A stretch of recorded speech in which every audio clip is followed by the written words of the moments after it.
Hello student, आपका जीते PC math class में स्वागत करता हूं। इस क्लास को आगे कंटिन्यू करने से पहले आप सभी स्टूडेंट से रिक्वेस्ट है, यदि आप चैनल पर पहली बार तो चैनल को कर लीजिए सब्सक्राइब। बगल में बेल आइकन आएगा, उस पर आज सेलेक्ट, जिससे कि नई क्लास का नोटिफिकेशन आपके पास आसानी से जाए और आप उस क्लास को आसानी से देख पाएँ।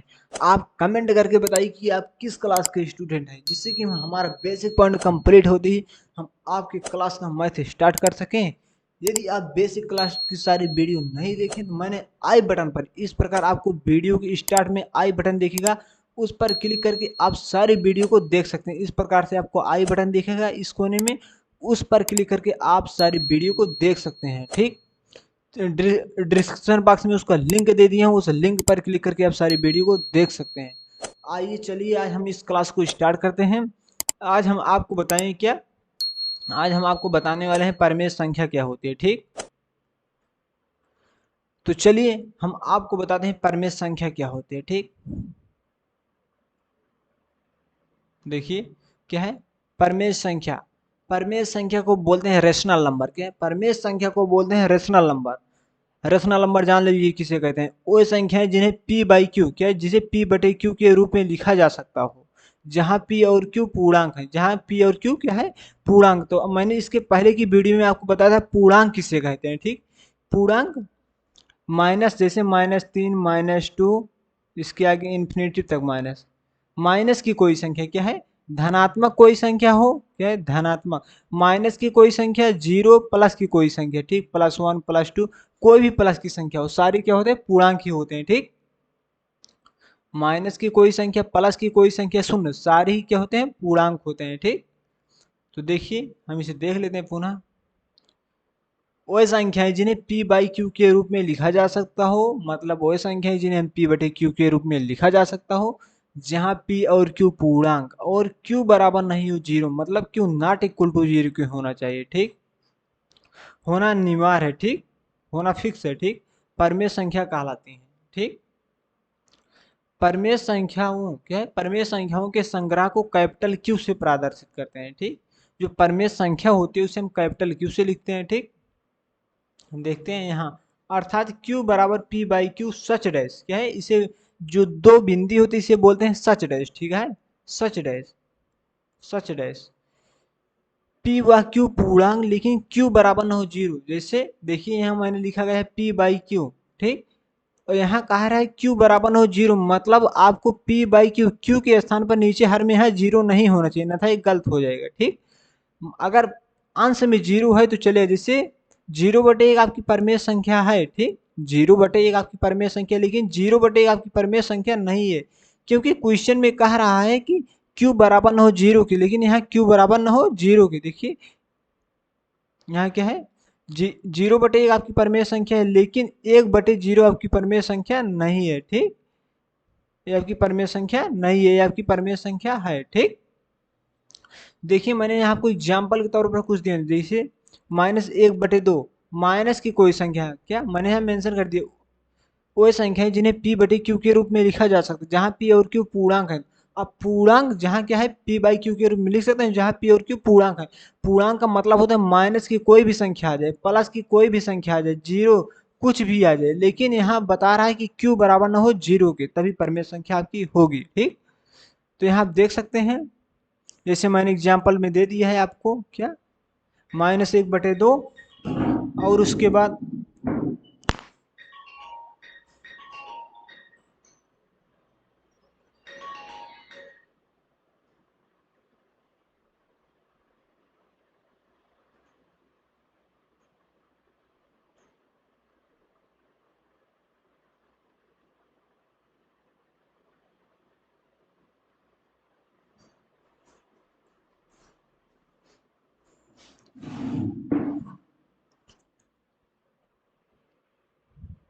जैसे कि आप देख सकते हैं कि 3/4 है, 3/2 है, ये आपकी परमेय संख्या है। क्या है, परमेय संख्या है, क्योंकि 3 हमारा क्या है, पूर्णांक है, और 2 क्या है, हमारा पूर्णांक है। ठीक, पूर्णांक का मतलब होता है प्लस की कोई संख्या हो सकती है, जीरो हो सकती है, माइनस की कोई संख्या हो सकती है। ठीक, अब कुछ भी हो प्लस में और माइनस में कुछ भी हो, ठीक, इससे कोई फर्क नहीं पड़ता है।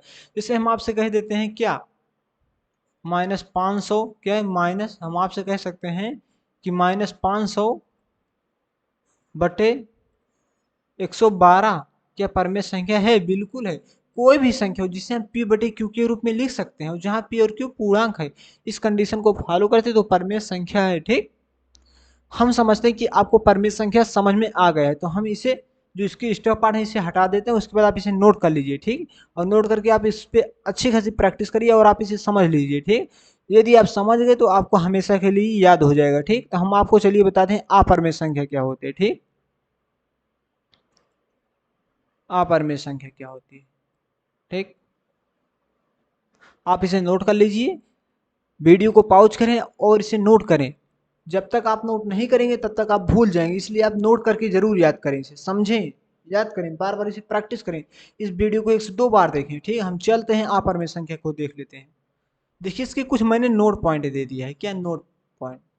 अब मैंने क्या बोला है, प्राकृतिक संख्या एक पूर्ण संख्या होती है। देखिए मैंने आपको इसकी पहली वीडियो में बताया प्राकृतिक संख्या को हम n से लिखते हैं। ठीक, n बराबर होता है, n बराबर क्या होता है, 1 2 3 4 इस प्रकार से होता है। ठीक, और जो पूर्ण संख्या होती है हम उसे w से लिखते हैं। क्या, पूर्ण संख्या को w से लिखते हैं, प्राकृतिक संख्या को हम n से लिखते हैं। ठीक, प्राकृतिक संख्या को हम n से लिखते हैं, प्राकृतिक संख्या को n से लिखते हैं और उसके बाद पूर्ण संख्या को हम w से लिखते हैं। w बराबर होता है 0 1 2 3 4 इस प्रकार की संख्या होती है। ठीक, मतलब प्राकृतिक संख्या और क्या है, प्राकृतिक संख्या और पूर्ण संख्या में सिर्फ इसमें पूर्ण संख्या में 0 होता है और प्राकृतिक संख्या में 0 नहीं होता है, यही यहाँ बताया गया है। देखिए क्या है, प्राकृतिक संख्या, क्या है, प्राकृतिक संख्या एक पूर्ण संख्या होती है। देखिए जिसमें जो प्राकृतिक संख्या है, क्या है, जो प्राकृतिक संख्या है, प्राकृतिक संख्या पूर्ण संख्या, तो देखिए जो हमारी प्राकृतिक संख्या है 1 से लेकर ये सारी संख्या इसमें मौजूद है। ठीक, इसलिए हमारी प्राकृतिक संख्या जो होती है पूर्ण संख्या होती है। यहाँ नीचे लिखा गया है प्रत्येक पूर्ण संख्या शून्य के अतिरिक्त, मतलब शून्य को छोड़ दीजिए, जो यहाँ 0 है इसे छोड़ दीजिए, शून्य के अतिरिक्त एक प्राकृतिक संख्या होती है। जो हमारी पूर्ण संख्या होती है वो प्राकृतिक संख्या होती है लेकिन शून्य को छोड़ करके। ठीक, यहाँ क्या बताया, शून्य एक पूर्ण, क्या है, शून्य एक पूर्ण संख्या है। ठीक, शून्य एक पूर्ण संख्या परंतु प्राकृतिक संख्या नहीं है। ठीक, देखिए शून्य जो है इसमें है इसलिए पूर्ण संख्या है, इसमें नहीं इसलिए प्राकृतिक संख्या नहीं है। ठीक, प्रत्येक प्राकृतिक के प्रत्येक प्राकृतिक व पूर्ण संख्या एक पूर्णांक होते हैं। जो प्राकृतिक संख्या होती है, जो पूर्ण संख्या होती है, पूर्णांक होते हैं। क्योंकि पूर्णांक जो हमारा होता है माइनस की कोई संख्या देखिए, जैसे -3 -2 -1 0 1 2 3 इस प्रकार की सारी संख्या उसमें मौजूद होती है। क्या, पूर्णांक में इतनी सारी संख्या मौजूद होती है। ठीक, तो देखिए जो प्राकृतिक संख्या को हम n से लिखते हैं, प्राकृतिक संख्या को हम n से लिखते हैं और पूर्ण संख्या को हम w से लिखते हैं। जो w वाली संख्या है इसमें सारी संख्या मौजूद है। ठीक, यहाँ डेड डे से मतलब ये बहुत संख्या हो सकती है, उसके बाद यहाँ नेचुरल नंबर है, वो सारी संख्या इसमें मौजूद है। ठीक, इसलिए प्रत्येक प्राकृतिक संख्या पूर्ण संख्या एक पूर्णांक होता है। ठीक, शून्य ना तो धनात्मक और ना ही ऋणात्मक पूर्णांक है। शून्य को ना हम धनात्मक पूर्णांक कह सकते हैं ना ही ऋणात्मक पूर्णांक कह सकते हैं। ठीक, और आगे देखिए, प्रत्येक प्राकृतिक संख्या पूर्ण संख्या तथा पूर्णांक परमेय संख्या होती है। ठीक, देखिए प्रत्येक प्राकृतिक संख्या क्या होती है, 1 2 3 4 ये होते हैं हमारे प्राकृतिक संख्या। और पूर्ण संख्या 0 1 2 3 4 होते हैं। ठीक, और पूर्णांक क्या होता है, पूर्णांक -3 डेड डैश, क्या है, डेड डैश -3 -2 -1 0 1 2 3। ठीक, ये पूर्णांक होते हैं हमारे, परमेय संख्या होती है। अब परमेय संख्या का मतलब होता है जिसे हम p/q के रूप में लिख सकते हैं, वो क्या होता है, परमेय संख्या होती है। ठीक, और p/q रूप में लिख सकते हैं जहाँ p और q पूर्णांक होता है। इसलिए जैसे -3/2 है, ये हमारी क्या है, देखिए -3 क्या है, हमारा पूर्णांक है और 2 क्या है, हमारा प्राकृतिक संख्या है, पूर्ण संख्या है, और 2 क्या है, हमारा पूर्णांक है।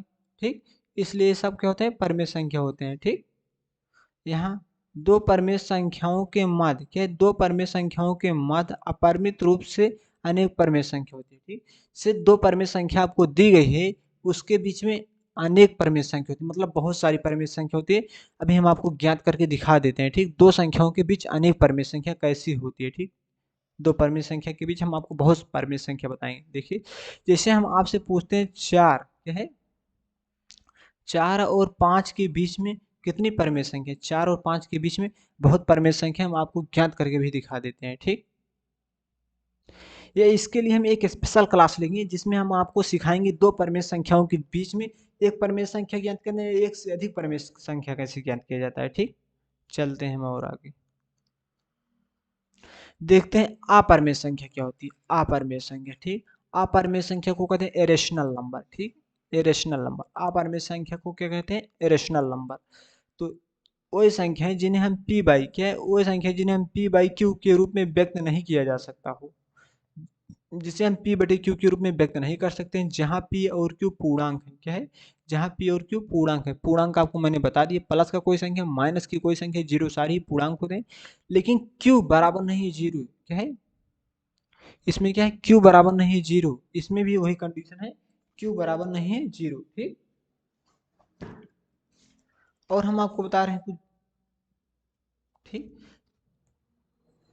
q बराबर नहीं जीरो अपरमेय संख्या कहलाती है, ठीक। इसमें भी q के स्थान पर जीरो नहीं होना चाहिए, ठीक। जैसे √2, √3, √5 पाई, इसका मतलब समझिए, जैसे हम टू, हमारा क्या है, टू हमारी परमेय संख्या है, ठीक। लेकिन √2 क्या है, अपरमेय संख्या है। ये क्या है, हमारी परमेय संख्या है, ठीक। ये हमारी क्या है, परमेय संख्या है। आप ध्यान से समझिए तभी आपको समझ में आएगा, ये हमारी परमेय संख्या है। √2 जो है अपरमेय संख्या, इसमें कंडीशन समझिए आप पहले, कारण क्या है इसका, ये अपरमेय संख्या है, ठीक। अपरमेय संख्या है। देखिए जो हमारा टू है, ये क्या है, नेचुरल नंबर है, ठीक। नेचुरल नंबर, जो नेचुरल नंबर होते हैं, क्या है, जो नेचुरल नंबर होते हैं, जो नेचुरल नंबर होते हैं या जो पूर्ण संख्या, जो नेचुरल नंबर होते हैं हमारे क्या होते हैं, पूर्णांक होते हैं, ठीक। जो जैसे √2 आ गया, √2, जैसे √2 की वैल्यू कितनी होती है, यदि आपको मालूम नहीं तो आप √2 की वैल्यू फाइंड कर सकते हैं। कैसे ज्ञात की जाता है, √2, √3, √4, √5 की वैल्यू, चलिए हम आपको यही बता देते हैं। जैसे देखते हैं, √2 जो है, जैसे हमें √2 की वैल्यू फाइंड करनी है, जो इसके अंदर टू है, जो यहाँ टू है, हम इसे टू यहाँ लिखेंगे, ठीक। हम टू को लिख सकते हैं 0.2, है, हम टू को लिख सकते हैं 2.0, ठीक। हम टू को लिख सकते हैं 0.2, उसके बाद हम इसके बाद बहुत सारे जीरो लगा सकते हैं, ठीक। हम इसके बाद ऐसे इसी प्रकार से बहुत जीरो लगा सकते हैं। अब देखिए आपको इस प्रकार से जोड़ा बनाना होगा, ठीक। मैंने जोड़ा बनाया इस प्रकार से, ठीक। यदि आपको क्या है, यदि आपको इसका √2 की वैल्यू फाइंड करनी है तो, ठीक। अब आपको जितना यहाँ लिखना होगा उतना यहाँ ऊपर, ठीक। जैसे हम यहाँ एक लिखते हैं तो एक यहाँ लिखना पड़ेगा, ठीक। यदि हम यहाँ दो लिखते हैं तो यहाँ हमें दो लिखना पड़ेगा। यदि हम यहाँ तीन लिखते हैं तो हमें यहाँ तीन लिखना पड़ेगा, ठीक। तो यदि हम यहाँ चार लिखते हैं तो हमें यहाँ चार लिखा जाएगा, ठीक। लेकिन जो यहाँ संख्या इससे ज़्यादा ना हो, जो यहाँ संख्या होती है उससे ज़्यादा ना हो, ठीक, जिससे कि हमारा भाग चला जाए, ठीक। तो हम यहाँ लिखे एक लिखेंगे, यहाँ एक, तो हम इसे घटा देंगे, ठीक। ये क्या है, √2 में, जैसे √2, √3, √5 की वैल्यू आपको फाइंड करने, तो इसमें आपको दो दो का इस प्रकार से जोड़ा बना लेना है, ठीक। उसके बाद आप फाइंड कर सकते हैं आसानी से। तो यहाँ हम घटा देंगे, एक आ जाएगा, उसके बाद यहाँ दशमलव क्या है, जीरो जीरो है ना, जो यहाँ ऊपर एक लिखे हैं उसे एक यहाँ लिखेंगे और जोड़ देंगे, ठीक। यहाँ एक एक टू दो आ जाएगा, ठीक। उसके बाद क्या आ गया, यहाँ दशमलव है तो यहाँ हम दशमलव लगा देंगे, ठीक। यहाँ दशमलव तो यहाँ हम दशमलव लगा दिए, ठीक। अब यहाँ क्या हम करेंगे, अब जितना हम यहाँ लिखें उतना हम यहाँ लिखेंगे, ठीक। चलते हैं, हम आपको यहाँ बता देते हैं किस प्रकार से इस वैल्यू को हम फाइंड कर सकते हैं, ठीक। तो जो दशमलव है हम यहाँ दशमलव नहीं लगाएंगे, ठीक, सिर्फ हम जीरो जीरो यहाँ उतार लेंगे, ठीक। यहाँ दशमलव मैंने लगा दिया, ठीक। अब देखिए, अब जितना हम यहाँ लिखेंगे उतना यहाँ लिखेंगे, अगर हम यहाँ चार लिखते हैं तो हम यहाँ चार लिखेंगे, ठीक। तो 24 चौका क्या होगा, देखिए 24 चौका, 4 चौक 16 के 6 हाथ से ले, 4 दूनी 8 1 9, 24 चौका 96, चार मैंने यहाँ लिखा, चार यहाँ लिखा है, यहाँ आ गया 96, ठीक। उसके बाद मैंने यहाँ घटा दिया, चार आ गया, ठीक। उसके बाद मैंने इस जोड़े को उतारा, ठीक है, यहाँ इस वाले जोड़े को मैंने उतारा, ठीक है यहाँ, ठीक। उसके बाद यहाँ आ जाएगा डबल जीरो, उसके बाद मैंने यहाँ 4 लिखा था, अब इसके नीचे भी हमें 4 लिखना पड़ेगा, ठीक। हम यहाँ इसे ऐड करेंगे तो यहाँ 28 आ जाएगा। उसके बाद यहाँ देखिए, अब यहाँ जैसे 28 के सामने क्या है, जैसे मैंने यहाँ 28 लिखा, 28 के आगे हमें यहाँ कुछ गिनती लिखनी पड़ेगी। जैसे हम यहाँ 1 लिखेंगे, हम 1 यहाँ लिखें तो इसमें 1 से गुणा कराना पड़ेगा, ठीक। तो 281 आ जाएगा, हमें 400 से ज़्यादा नहीं होना चाहिए। यदि हम 2 लिख देते हैं तो क्या आता है, देखते हैं क्या है। यदि हम 2 लिखते हैं तो क्या आता है, 281। देखिए यहाँ पे ऊपर 2 लिखेंगे तो यहाँ नीचे भी 2 लिखेंगे, ठीक। 281 था, 282 हो जाएगा, क्योंकि यहाँ ऊपर 2 नीचे 2, ठीक। 2 दूना 4, 8 दूनी 16, 2 दूना 4 1 5, 500 क्या आ गया, 64 आ गया। लेकिन हम यहाँ 400 की आवश्यकता है तो हम एक बार लेकर जाएंगे, ठीक। एक बार गया, उस प्रकार एक बार लेके तो मैंने यहाँ क्या आ गया, 128 आ गया, ठीक। 228 आएगा, ठीक। यहाँ 228 आ गया, 281 सॉरी, ठीक। उसके बाद मैंने यहाँ 10 बना, 10 में से 1 गए, 9 आ गया, ठीक। उसके बाद यहाँ कितना बचा, 9, 9 में से 8 गए, 1 आ गया, ठीक। उसके बाद यहाँ कितना बचा, यहाँ 3 बचा, ठीक। क्या है, यहाँ 3 बचा, ठीक। 3 में से 2 गए, 1, 119 आ गया, ठीक। हम इसे मिटा देते हैं और इसे सॉल्व करते हैं यहाँ, ठीक। इसके नीचे के भाग को देखिए, यहाँ 119 है। अब हम इस जीरो को उतारेंगे, ठीक। यहाँ डबल जीरो आ जाएगा इस प्रकार से, ठीक। जब यहाँ डबल जीरो आ जाएगा तो यहाँ क्या आया, मैंने यहाँ 2 बार ले गए, यहाँ क्या है, मैंने 1 बार ले गया तो मैंने यहाँ 1 लिखा, ठीक। उसके बाद इसमें 1 ऐड करेंगे तो यहाँ आ जाएगा 182, ठीक। अब जितना क्या, 182 आ गया। अब क्या है, इकाई, दहाई, सैकड़ा, हजार, 10,000, हमें 11,900 की आवश्यकता है। तो हम यहाँ अगर 1 लिख देते हैं, इकाई, दहाई, सैकड़ा, हजार, लगभग 3,000 के लगभग पहुँच जाता है। तो अगर हम यहाँ 3 बार ले जाएंगे तो हमारा लगभग कैलकुलेट हो जाएगा, ठीक। या 4 बार भी जा सकते हैं, चलते हैं हम 4 बार लेकर चलते हैं। 4 चौक 16 के 6 हासिल 1, 4 दूनी 8 1 9 आ गया। 8 चौक 32 के 2 हासिल 3, 4 दूनी 8 2 10 की 11, ठीक। ये लग गया, 4 बार चला गया, ठीक। 4 बार मैंने ले गया तो यहाँ 4 आ गया। उसके बाद इसकी वैल्यू क्या आई, 1,1,2,9,6। आप इसे घटा लीजिए, देखिए अंडर रूट जो वैल्यू आई है, अभी यहाँ और जीरो हम लगा सकते हैं क्योंकि इसका शेषफल जीरो नहीं आया, ठीक। मतलब इसकी एक फिक्स वैल्यू नहीं आ रही है, ठीक। एकदम फिक्स वैल्यू नहीं आ रही है। अंडर रूट 2 की वैल्यू अभी दशमलव के बाद बहुत सारी संख्या आती रहेगी इस प्रकार से, ठीक। 1.41 आ गया ना, दशमलव के बाद 2 अंक का ही मान्य होता है, ठीक। दशमलव के बाद बहुत सारी संख्या आ रही है, इसलिए इसकी फिक्स वैल्यू नहीं है। जैसे पाई है, पाई का मान क्या होता है, 3.14 होता है, 3.14 होता है। तो पाई का मान हम लिख सकते हैं 22/7 में। जैसे हम 7 से इसे डिवाइड करते हैं, 7 त्रिक 21 हो जाता है। उसके बाद 1 बचता है, दशमलव लग जाता है, 0 7 एकम 7 हो जाता है। उसके बाद फिर 3 बचता है, दशमलव हो जाता है, 0 7 चौक 28 हो जाता है। उसके बाद फिर 2 बच जाता है, फिर दशमलव लगता है, 0 हो जाता है। 7 दूनी 14 हो जाता है। उसके बाद 6 बचता है, फिर दशमलव लगता है, 0 हो जाता है। उसके बाद 7 9 7 8 56, इस प्रकार से इसकी वैल्यू आती रहती है। मतलब एकदम फिक्स वैल्यू नहीं होती, जिससे हम दशमलव में परिवर्तित करते हैं, एकदम करेक्ट वैल्यू नहीं आती है, एकदम पूरा पूरा समाप्त नहीं होता है। वो हमारी क्या होती है, अपरिमेय संख्या होती है। हम समझते हैं कि आपको समझ में जरूर आया है। यदि आपको समझ में आया तो हमारी इस क्लास को ज़्यादा से ज़्यादा शेयर करिए और इस वीडियो को लाइक करिए और इस चैनल को सब्सक्राइब करिए। इस क्लास को यहीं स्टॉप करते हैं। आगे के टॉपिक देखने के लिए चैनल के साथ जुड़िए।